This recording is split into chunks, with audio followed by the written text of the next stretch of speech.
और अब बात ईरान के नए सुप्रीम लीडर मुश्तबा की मौत से आंख मिचौली की। अमेरिकी राष्ट्रपति डोनाल्ड ट्रंप का दावा है कि ईरान के नए सुप्रीम लीडर मुश्तबा खमेनी उनके हमलों में मारे जा चुके हैं, लेकिन द टेलीग्राफ की रिपोर्ट के मुताबिक मुश्तबा खमेनी जिंदा है, पूरी तरह स्वस्थ हैं। जिस दिन आयतुल्लाह अली खमेनी को मारने के लिए अमेरिका ने तेहरान पर बम वर्षा की, उस दिन मुश्तबा उसी मीटिंग में मौजूद थे, लेकिन अमेरिकी हमले से कुछ सेकंड पहले वो मीटिंग वाली जगह से निकलकर बाहर आ चुके थे। बस यही चंद सेकंड उनके लिए वरदान साबित हुए। लेकिन क्या कुछ ही सेकंड में मुश्तबा उस कंपाउंड की चार दीवारी से इतना दूर पहुंच पाए कि अमेरिकी मिसाइलों के इंपैक्ट से बच पाए? इस सवाल का जवाब हर कोई ढूंढ रहा है।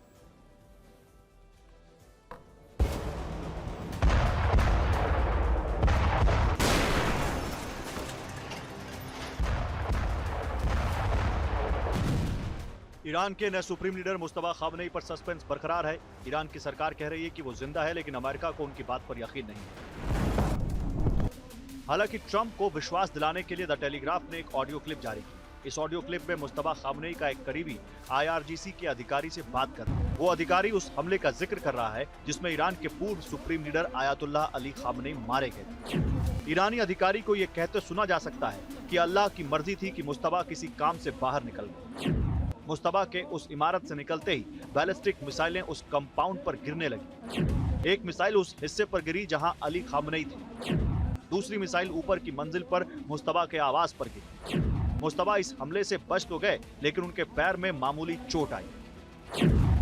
इस ऑडियो क्लिप में उस दिन अमेरिकी हमले से हुई भयानक तबाही का भी जिक्र है। ईरानी अधिकारी का कहना है कि उस हमले में ईरान के मिलिट्री चीफ मोहम्मद शिराजी भी मारे गए। उनके शरीर के इतने टुकड़े हो गए कि बमुश्किल उनको पहचान कर दफनाया गया। इस कबूलनामे के बाद ये सवाल बहुत तेजी से उठ रहा है कि जब उस भीषण हमले में कोई नहीं बचा तो मुश्तबा कैसे बच सकते हैं। सवाल अमेरिकी राष्ट्रपति ट्रंप भी कई बार उठा चुके हैं।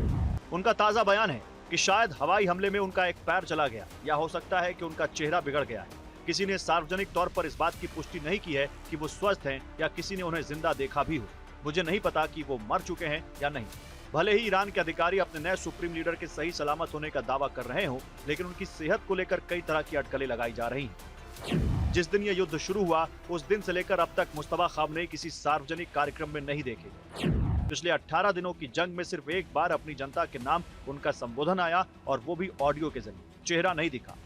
ऐसे में कुछ लोग ये दावा कर रहे हैं कि मुश्तबा खमेनी अमेरिकी हमलों में बुरी तरह जख्मी हैं और उनका इलाज चल रहा है, जबकि कुछ मीडिया रिपोर्ट्स में दावा किया जा रहा है कि गंभीर रूप से घायल मुश्तबा को पुतिन की मदद से इलाज के लिए मॉस्को ले जाया गया है।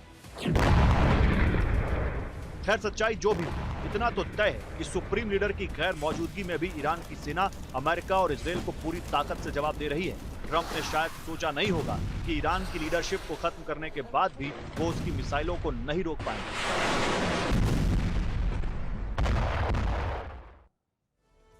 पश्चिम एशिया युद्ध की बारूदी चिंगारी में चल रहा है और डोनाल्ड ट्रंप इस आग में जलने से खुद को बचाने की कोशिश में, लेकिन धीरे धीरे उनके फायर एक्सटिंग्विशर के विकल्प खत्म होते जा रहे हैं। जो तस्वीर आप देख रहे हैं, इसे हमने आर्टिफिशियल इंटेलिजेंस की मदद से बनाई है। इसमें ट्रंप एक नाव पर सवार हैं। ये नाव समंदर की लहरों के बीच में फंसी हुई है, शायद स्ट्रेट ऑफ हॉर्मुज में। इसमें ट्रंप हाथ फैलाकर मदद मांग रहे हैं, लेकिन ट्रंप के दोस्तों ने मुंह फेर लिया है। एक तरफ वो ईरान के साथ युद्ध में उलझे हैं, तो दूसरी तरफ उनके दोस्त भी दगा देने लगे। कभी दुनिया को एक लाइन में खड़ा करने वाला अमेरिका आज देख रहा है कि आखिर उसके साथ कौन खड़ा है।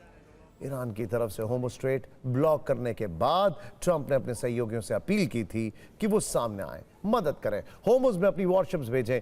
या वो देश हैं जिनका अमेरिका के साथ दशकों से गठबंधन है।